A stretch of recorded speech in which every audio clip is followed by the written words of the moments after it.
Welcome, everybody, to the league. This is your commissioner speaking, and it is week 9 on the year. Last week, week 8, again, Halloween weekend, best week of the season, best week of the year, in my opinion, overall. Weather's fucking great, best holiday, best everything. And we had some really really good games last week, and every pretty much every winning team scored at least 124 points. And that was the Guantanamo Gorillas over the Cartel.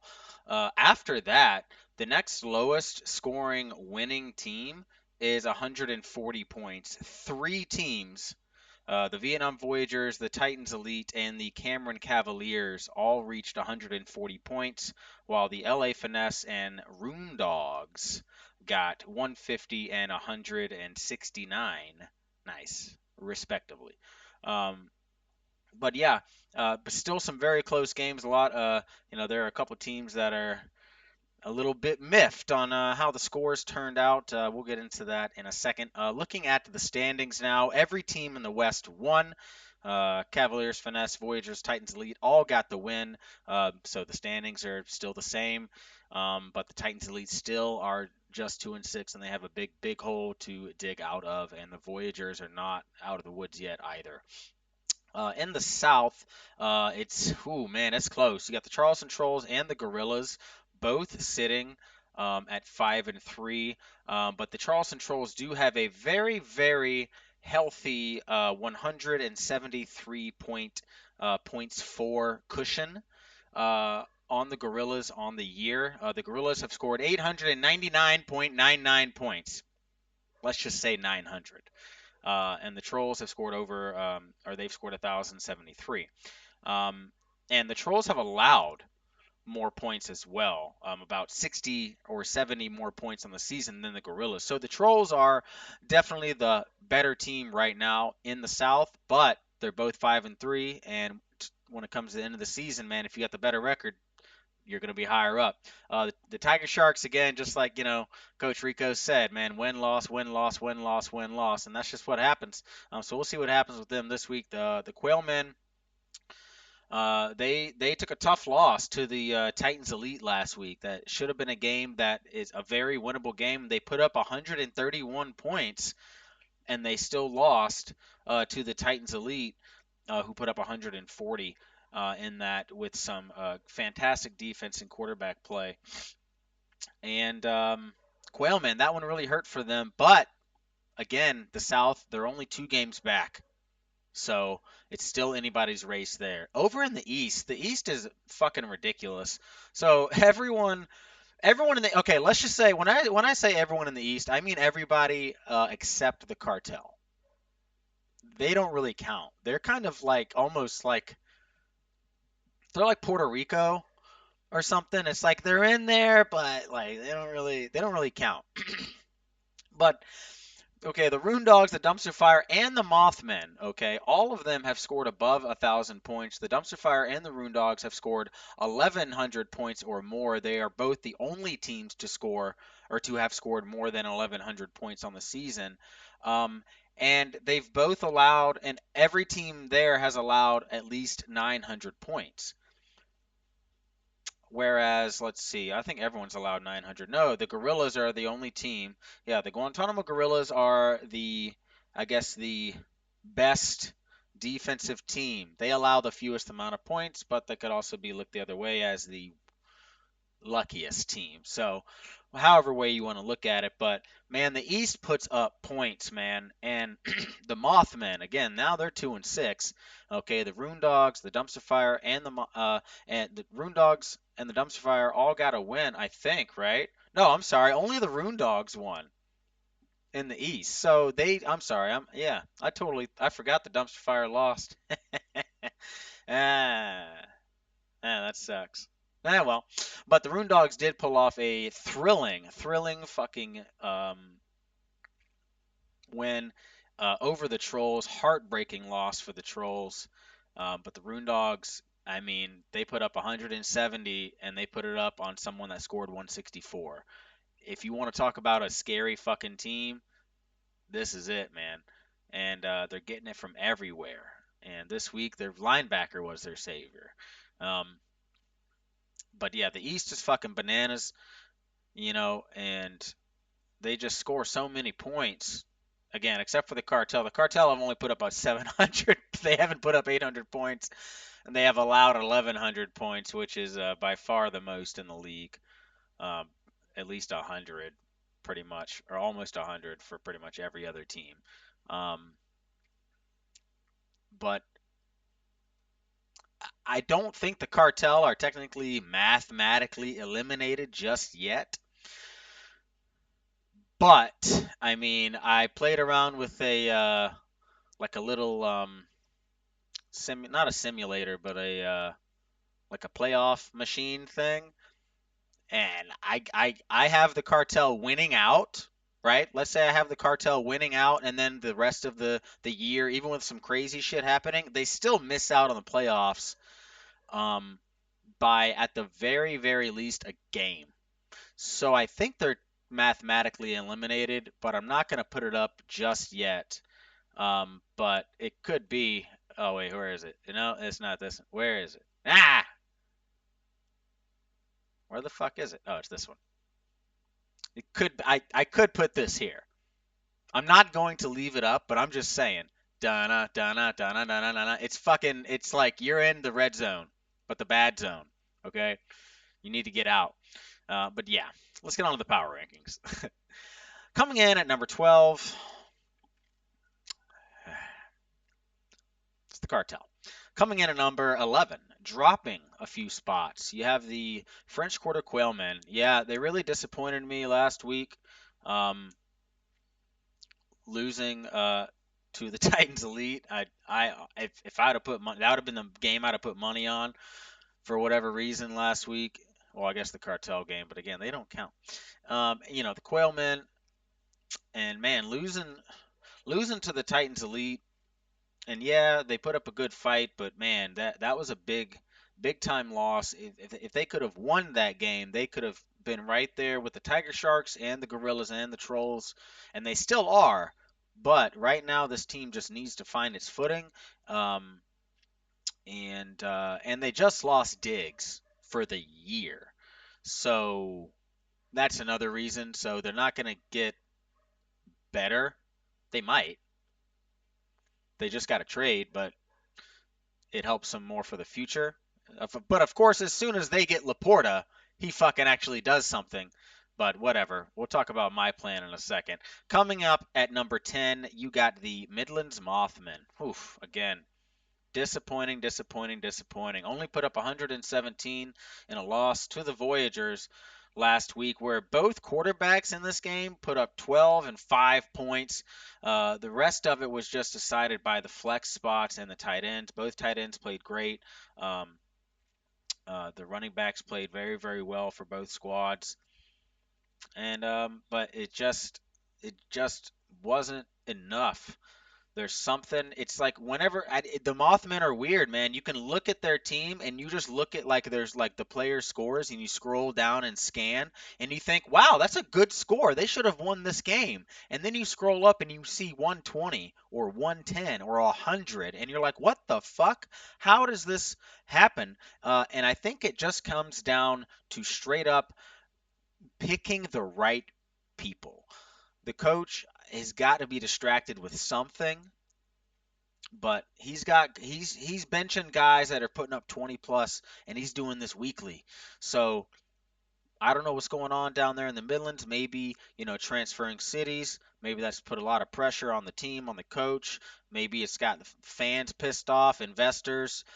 Who knows, man? But they need to get their shit together down there in the Midlands. Coming in at number 9 and just fucking barely, you got the SC Titans Elite picking up a small upset over the French Quarter Quailmen. Big time win for the Elite. That was a must win game, and they won not big or handily, but they put up a lot of points, which is not very Joe Ball like. And the one time that they don't listen to their coach, they say, "Coach, we want to put up 130."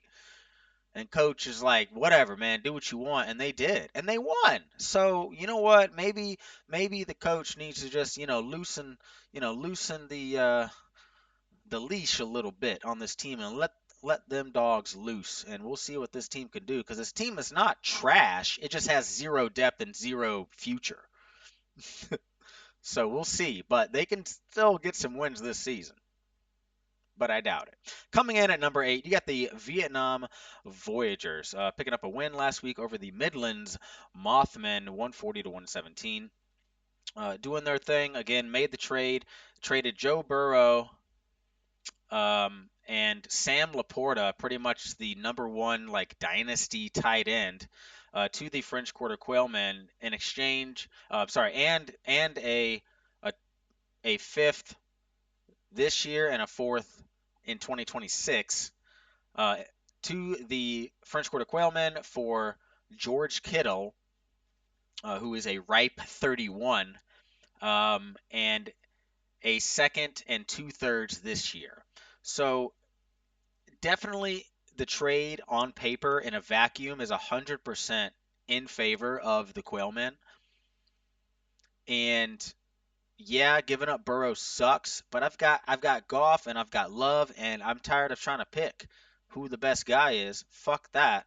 Let's just take the best one out of the equation because Burrow's been kind of pissing me off lately anyways. He has his big games, but he has his really bad games. I like consistency.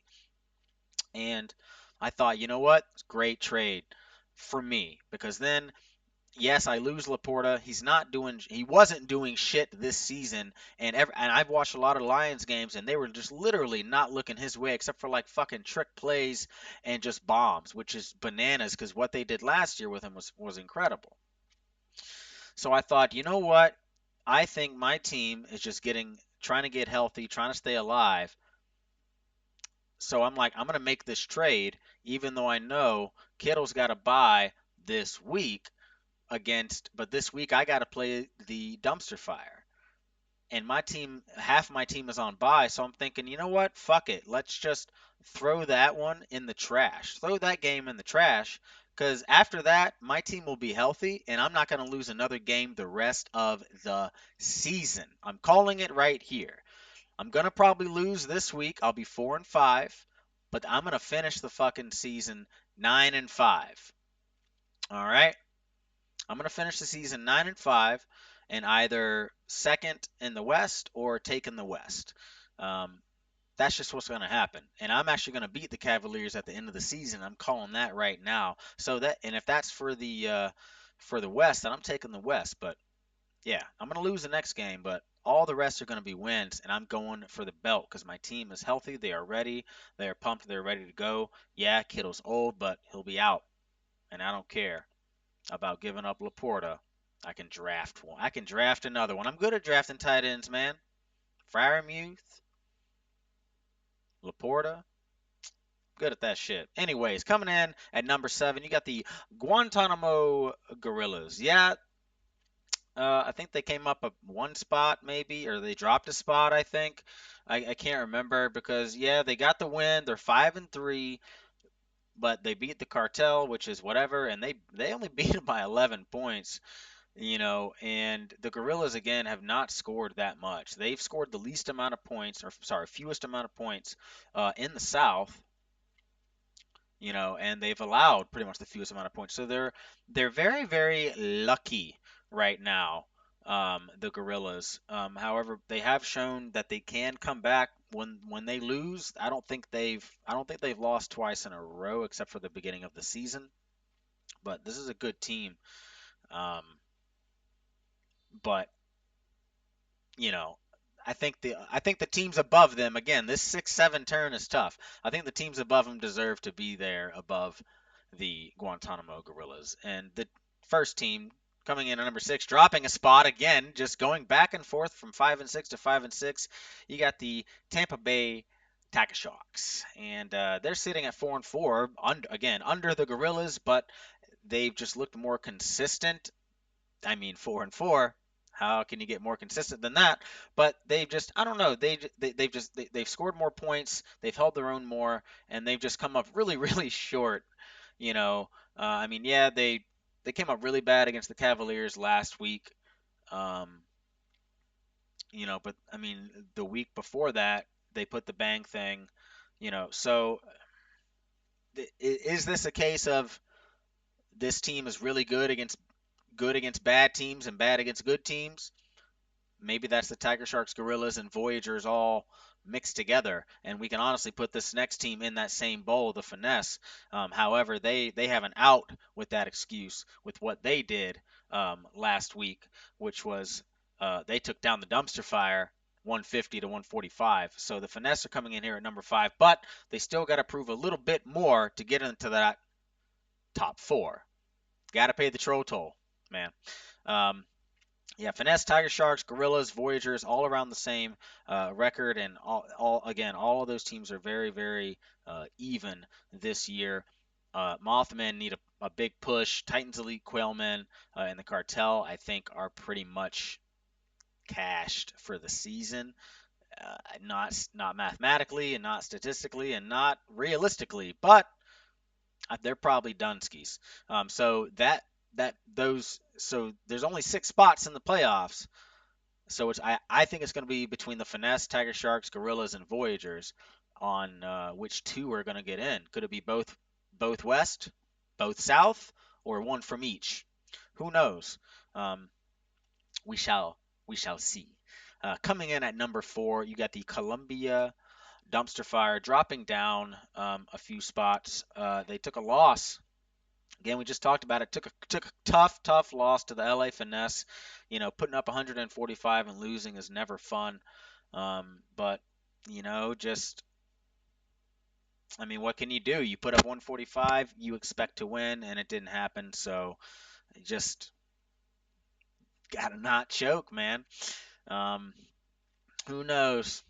But they're still good. They'll be fine. Coming in at number 3, you got the Cameron Cavaliers, and coming in at number 2, I've got the Charleston Trolls. This was really tough. I was really thinking about putting the Cavaliers over the Trolls, just because the Cavs are 6-2, the Trolls are 5-3. Both of them are leading their respective divisions. Sorry. However, the Trolls are 1-0. The Trolls have the leg up over the Cavaliers in head to head this season. So that's pretty much the only reason I've got the Trolls still at 2 and the Cavaliers still sitting at number 3. Otherwise, I'd probably have the Cavaliers up at number 2, just because both of these teams are playing so damn well right now. The Trolls are 3-1 in their last 4. I think the Cavaliers are also 3-1 in the last 4. Um, so, or no, or maybe they're 2-2. Because didn't they start out 4-0 or some shit? I can't remember. But yeah, both teams are fantastic, and just like Coach Rico said, yeah, this same team, the Cavaliers, um, I need to go back and look at what transactions they made at the beginning of the season or at the end of last season, I guess, in transition mode. Um, but yeah, this same team was again, I think 2-6 or some shit, just like Coach Rico said, and now they're 6-2, and all they did was change coaches and change names and locations.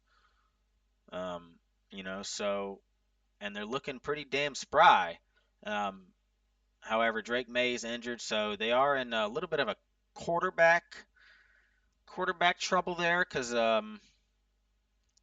Justin Fields is not going to be able to play, and he's number 2, and Drake May is in concussion protocol. And he's looked pretty good though the first couple weeks. So they do have their quarterback of the future, I think. So far, it looks like it, but we'll see how the concussion works. But again, they're still a good team. And again, coming in at number 1, you got the fucking Long Island Rune Dogs. Mandy's team is just steamrolling everybody, donking dick and fuckers. I mean, just dropping clams on dudes. I mean, just wrecking everybody, and then having the huge balls to just win last week when they shouldn't have won, and they fucking win 169 to 164 over the Trolls.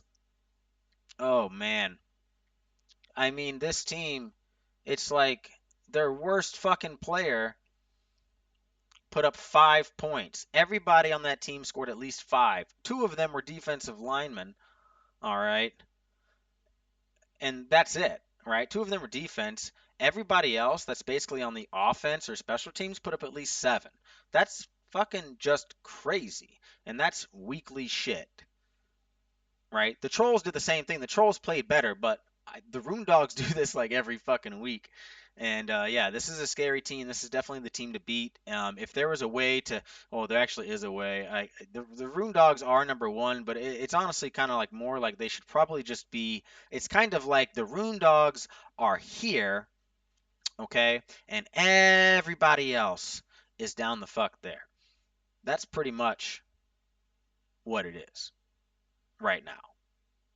It's her and everybody else. But let's get into the matchups. Matchup number one, you got the 0-8 Cartel at the 5-3 Charleston Trolls. This is going to be a fucking bloodbath.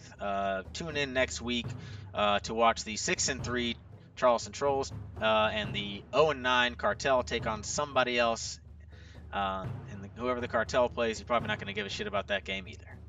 Matchup number two, you got the 6-2 Cameron Cavaliers at the recently 3-5 French Quarter Quailmen.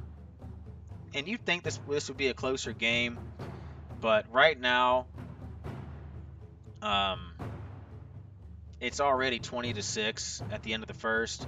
The Cavaliers are looking a little banged up, and they don't know if they're going to have a quarterback.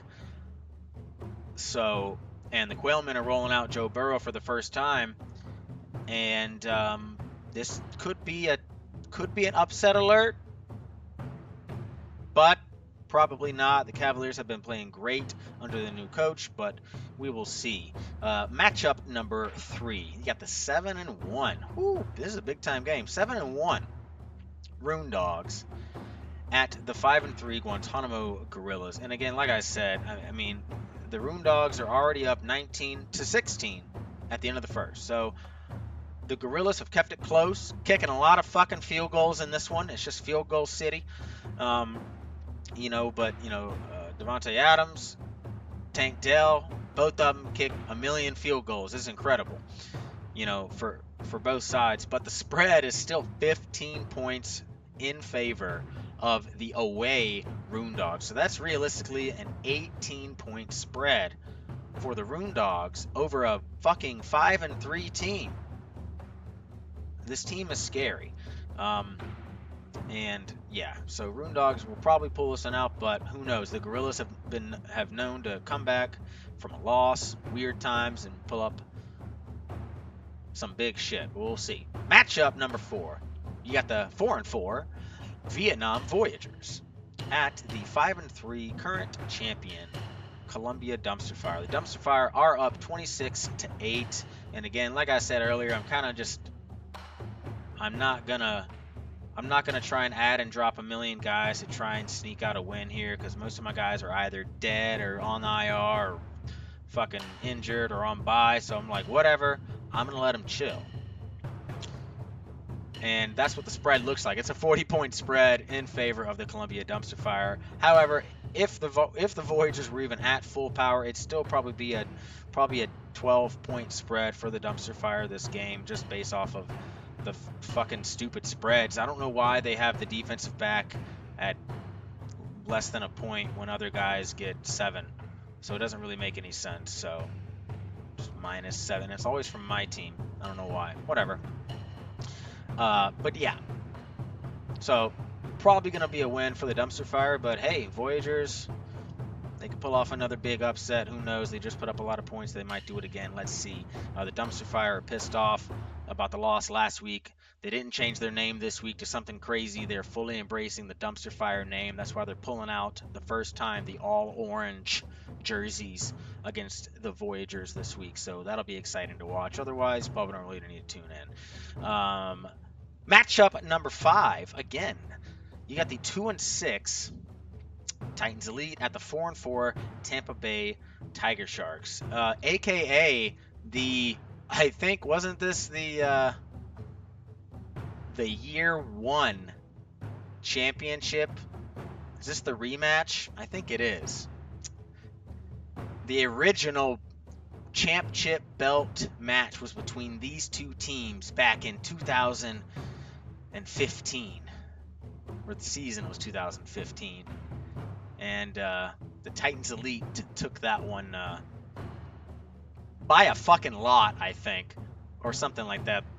Tiger Sharks choked, but we're way different now. This is 9 years later. League is completely different, and the Tiger Sharks are up 16-0 on the Joe Balls, and the Tiger Sharks have an 11-point spread. They should take this, but win-loss, win-loss, win-loss. Could be this be the week that it stays the same, or the week that it changes. Who knows?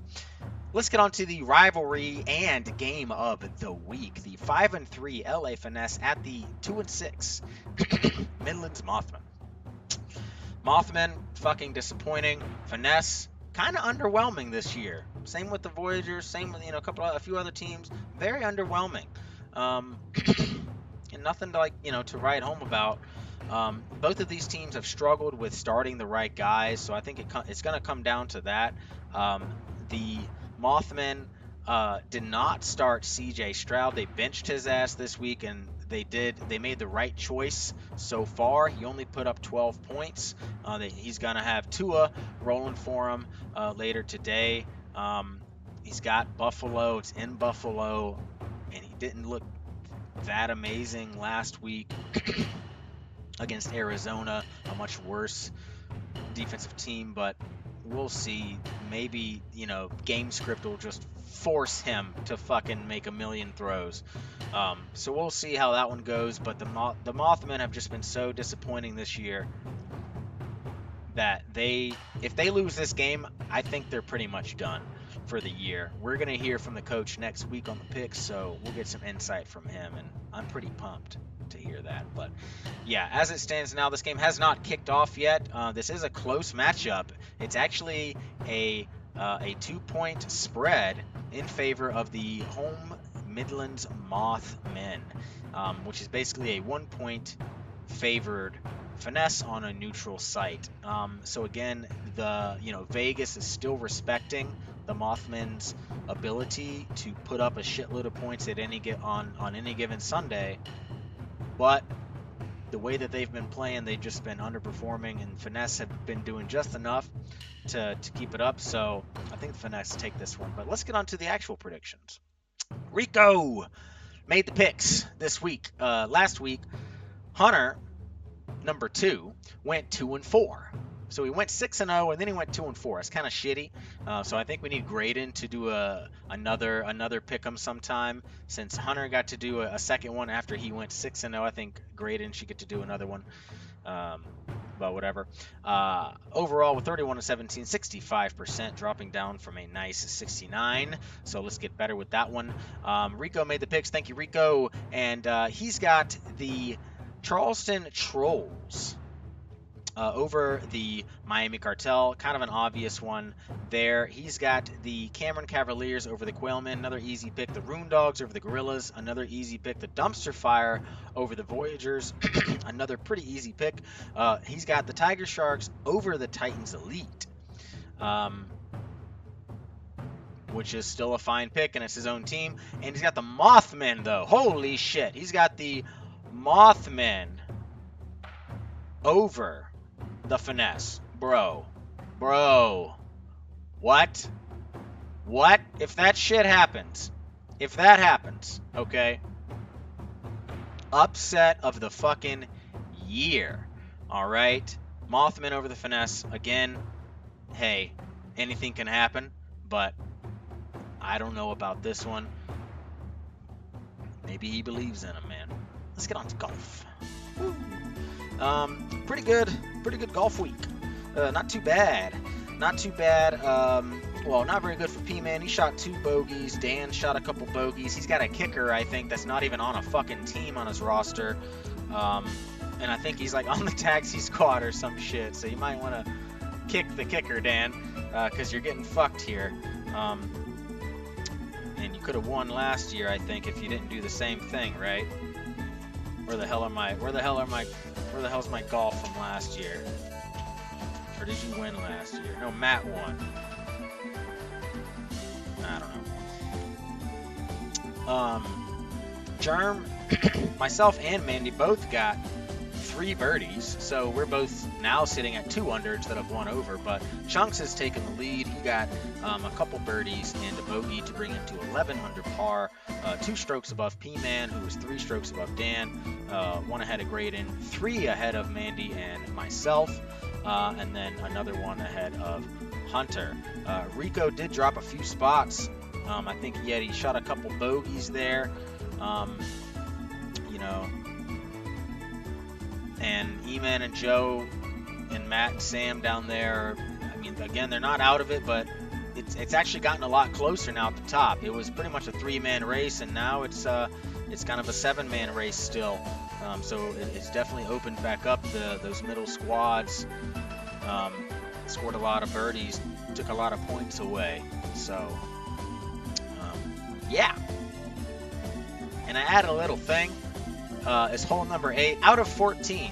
It's a par 56. I did the math because there's only 14 weeks in the regular season. This is a regular season game. So if we add 14 holes, you got to take away a par 3 and a par 5 from each side. So that's 16, right? So 72 minus 16 is par 56. Is that correct? I think that's correct. If it was a 14-hole course, which would be fucking weird. But yeah, we're on hole 8. So we are on the back 7, as we'd say in league golf. But yeah, let's get the fuck out of here. Thank you, everybody, tuning in. This is a hell of a catch, by the way. I saw a lot of people saying this is the greatest catch of the fucking, like, the last 10 years. No. It's a great catch, but it ain't greatest catch of the last 10 years, but whatever. Yeah. And yeah, that's pretty much it. Okay, bye.